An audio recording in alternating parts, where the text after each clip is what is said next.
இன்றைக்கி நம்ம baby potato 65 எப்படி செய்கிறதுன்னு பார்க்கலாம். இது ரொம்ப டேஸ்டியான ஒரு ஸ்டார்டர் ரெசிபி. இது ஈவினிங் ஸ்நாக்காகவும் சாப்பிட்டுக்கலாம், இல்லை ரைஸோட சைட் டிஷ்ஷாகவும் சாப்பிட்டுக்கலாம். இதை செய்கிறதுக்கு தேவையான பொருட்கள் 2 கப் பேபி பொட்டேட்டோஸ், ஒரு சின்ன துண்டு இஞ்சி, 5லேருந்து 7 பல் பூண்டு, 1 டேபிள் ஸ்பூன் வத்தல் தூள், 1 டேபிள் ஸ்பூன் அரிசி மாவு, 1/2 டேபிள் ஸ்பூன் கடலை மாவு, 1/2 டீஸ்பூன் மஞ்சத்தூள், 1/2 டீஸ்பூன் மல்லித்தூள். ஃபஸ்ட்டு ஒரு பாத்திரத்தில் கடலை மாவு, அரிசி மாவு,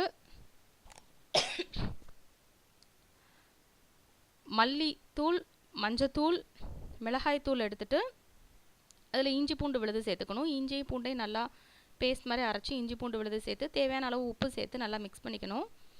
அதுக்கப்புறம் இதில் தண்ணி சேர்த்து நல்லா ஒரு பேஸ்ட் மாதிரி நம்ம இதை மிக்ஸ் பண்ணிகிட்டே இருக்கணும்.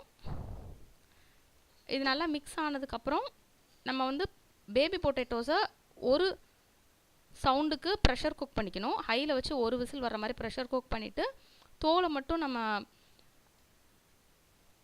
உரித்து எடுத்துகிட்டு அந்த பேபி பொட்டேட்டோஸை போட்டு நல்லா மிக்ஸ் பண்ணிக்கணும். மிக்ஸ் பண்ணிவிட்டு ஒரு 30 மினிட்ஸ் அதை மேரினேட் பண்ணி வச்சிடணும்.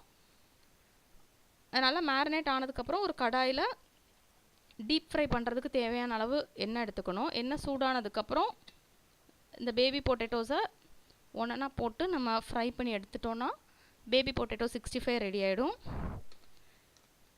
நீங்கள் இந்த மாதிரி ஹெல்த்தியாக வெஜிடபிள் ஸ்நாக்ஸ்லாம் நீங்கள் ப்ரிப்பேர் பண்ணி கொடுத்தீங்கன்னா கிட்ஸும் ரொம்ப இன்ட்ரெஸ்ட்டாக சாப்பிடுவாங்க. இப்போ டேஸ்டியான பேபி பொட்டேட்டோ 65 ரெடி. இந்த ரெசிபி நீங்கள் ட்ரை பண்ணி பாருங்கள். உங்களுக்கு பிடிச்சிருந்ததுன்னா லைக் பட்டன் கிளிக் பண்ணுங்கள். உங்கள் ஃப்ரெண்ட்ஸோட இந்த ரெசிபியை ஷேர் பண்ணுங்கள். மறக்காமல் சேனலுக்கு சப்ஸ்கிரைப் பண்ணுங்கள். உடனுக்குடன் நோட்டிஃபிகேஷன் வேணும்னா பக்கத்தில் உள்ள பெல் ஐக்கான் கிளிக் பண்ணுங்கள். தேங்க்யூ ஃபார் வாட்சிங்.